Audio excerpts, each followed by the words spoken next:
Dnes náš Oľano tým varil v Istebnom kapustnicu. Nezúčastnili sme sa ako súťažné družstvo, ale chceli sme ľudí potešiť obyčajnou kapustnicou. Myslím, že sa to podarilo, bola to veľmi vydarená akcia, stretlo sa tu veľa Istebňancov, pretože sme v obci Istebné, tak prevažná časť ľudí pochádza odtiaľto.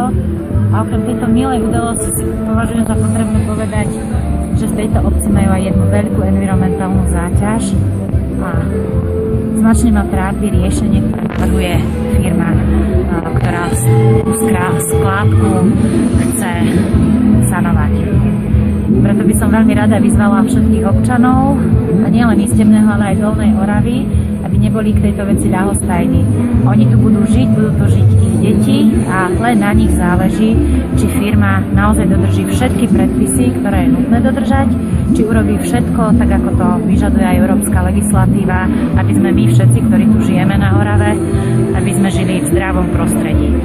Vieme, čo všetko nám tu bývalá fabrika zanechala.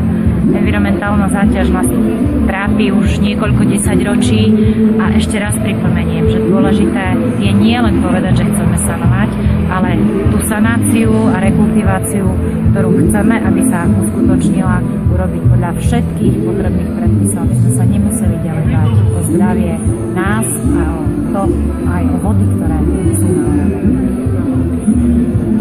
Chcem vás tiež požiadať a vyzvať, aby ste podporili petíciu, ktorú spustila jedna aktívna občianka z Oravy, pani Prečová. Už teraz je na ministerstve takmer 2000 podpisov tejto petície.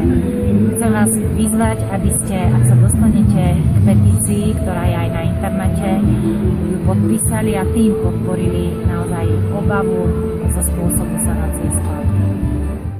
Istebného som veľmi rada, že som mohla s vami stráviť toto dopoludnie a teším sa všetkým akciám, kde sa ľudia dokážu zblížiť a spriateliť. Takže pekný deň všetkým ešte raz.